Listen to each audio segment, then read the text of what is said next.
Hello! Have you ever wondered how many times things are invented? Only one should be enough, we think. However, often things get invented twice, as with the airplane or the telephone. Even more with polygonal masonry being an extreme case, with its many different inventions, all forgotten over time.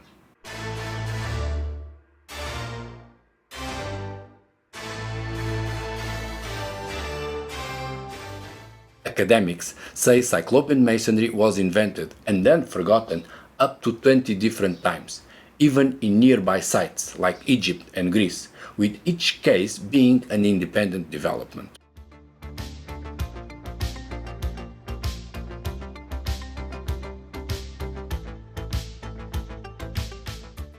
In my opinion, 20 is way too much, as the ancient cultures were more globalized than they are credited for. Thus, the number of inventions should be smaller. However, without engaging in extreme speculation, we'll still see a minimum of three separate events.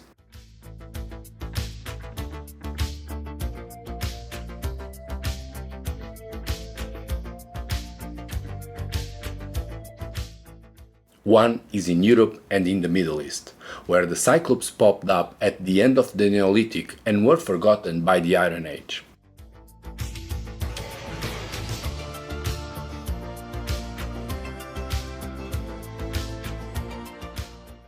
Later, a second invention shows up in South America, plus Easter Island, with the construction technique being around, arguably, since the beginning of our current era, and then forcefully forgotten as soon as the conquistadors arrived.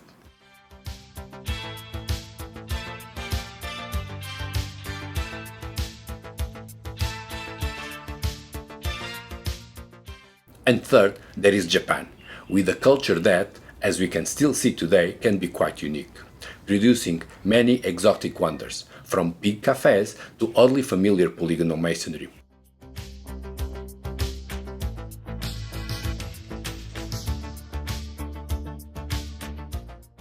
Today, we'll start a new series dedicated to polygonal masonry in Japan, trying to make sense of this little known branch of the ancient Cyclops network.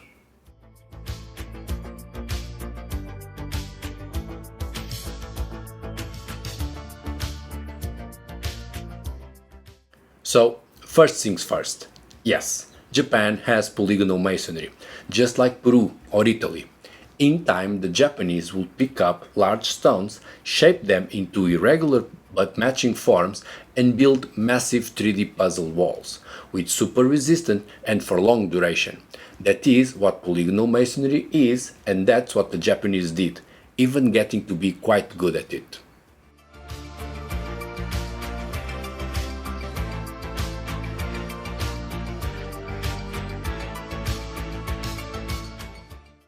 The building principles and objectives of polygonal walls in Japan are remarkably similar to elsewhere, in Peru or Italy. An elevated citadel, an acropolis, built with large stones, assembled in odd shapes, to better resist water or earthquakes whilst looking awesome.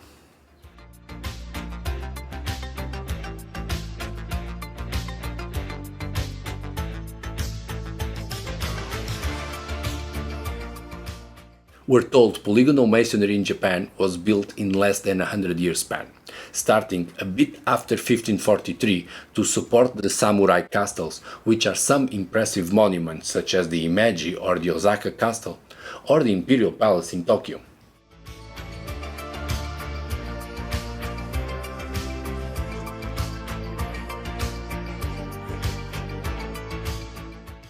In their heyday, there were up to 5,000 of these castles, but today we can only see less than 100, and about a dozen in prime condition.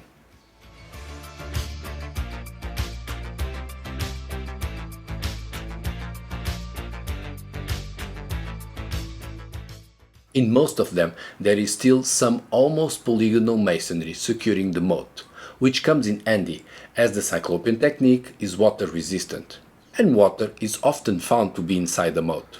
Furthermore, polygonal walls are earthquake resistant, which is another quirk of the land, and the reason for most constructions over there having short lives.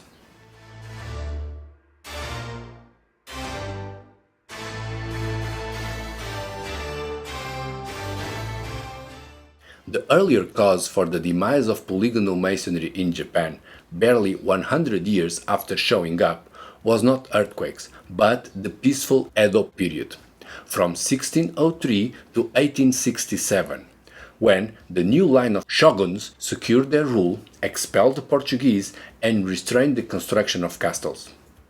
From then on, it only got worse. For the Cyclops, I mean. In 1867, the Meiji Restoration ended the shogun/samurai regime, and most castles were destroyed, as they enforced the old ways. Finally, extensive World War II bombings gave the final blow to the original buildings.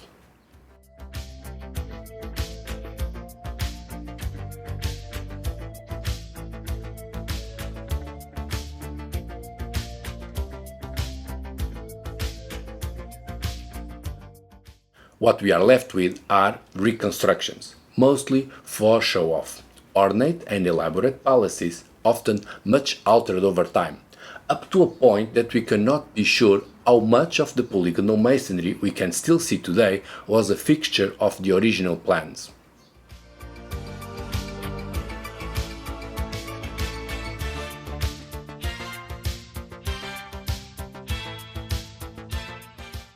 Here's a video of some recent rip-off repair work, with the fitting made to be superficial only, at face level, inserting smaller stones to try and balance the pile, instead of properly shaping the stones.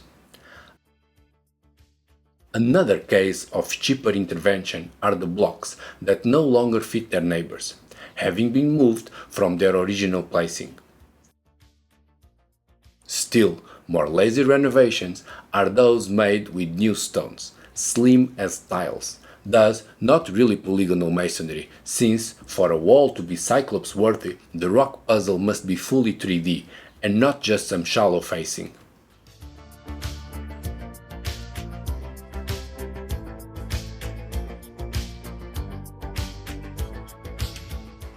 Where the stone fitting is tight enough is on the kagami, or mirror stones, some very large slabs that ornate the entrance foyer for the castles, like this one in Osaka, the largest in Japan, named the octopus stone, because someone, maybe drunk, imagined the sea creature drawn to the side.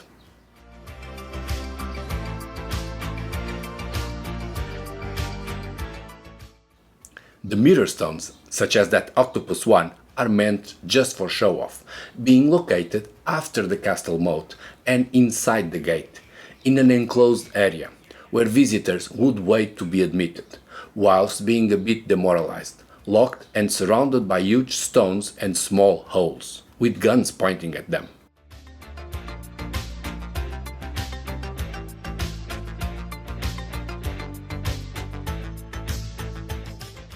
The original intent of the mirror stones is now sadly lost, as most tourists do not even notice them. Or worse, still in Osaka, the public toilets are bang right in the area of the polygonal wall, in a sad reverse of functions. Back in the day, the mirror stones humbled visitors. Now it's the stones that are humiliated by the visitors' urges. Before this invasion by Burakumin tourists, the mirror stones were rightfully celebrated, not only being on display at that scary entrance hall, but also with a full fanfare during their installation. Here's an old drawing of a mirror stone being dragged with pizzazz, including dancers on top. I guess they were not really helping, but still, it's quite a show.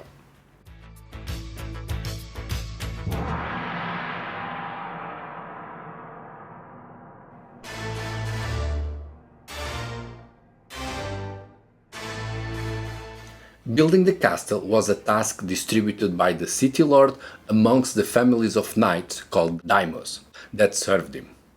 Each daimyo was in charge of building a section of the castle, and to top it off, he would bring one very large mirror stone, as to show off his personal value, or as we'd say today, to ass-kiss his boss.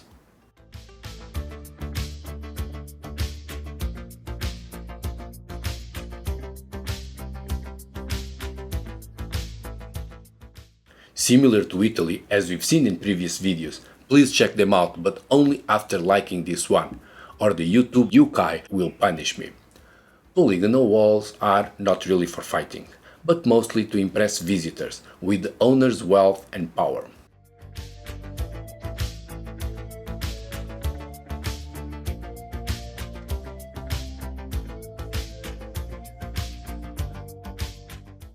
Since the objective of the mirror stones is not structural, the rocks are quite slim, at about 1 meter deep max, and their irregular shape is a consequence of maximizing the surface.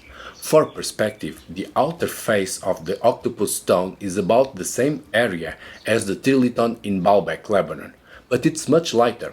The octopus comes in at a slim 120 tons, whilst the trilithon weighs a sumo 800 tons.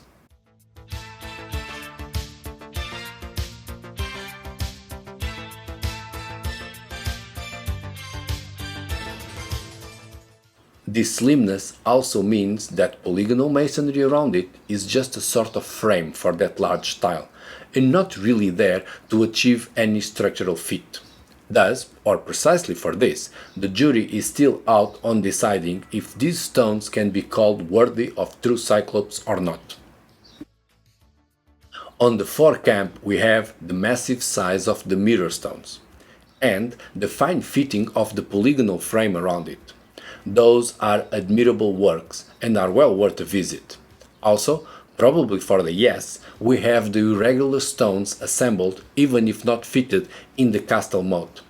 A show-off acropolis that is water and earthquake resistant. On the other hand, against the Cyclops, we have the recent construction date, the availability of iron tools, the often rushed and rough reconstruction, with shallow stones, rubble filling and superficial fitting, plus the separation of structural but not fitted for the moat and fitted but not structural for the mirror stones.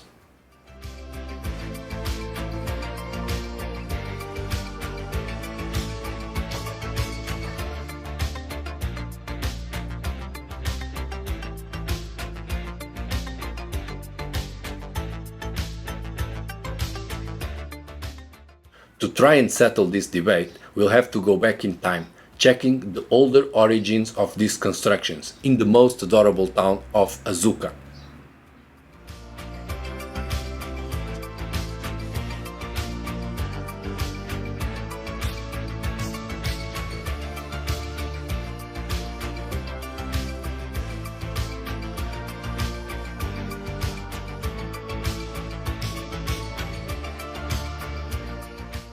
See you in Azuka!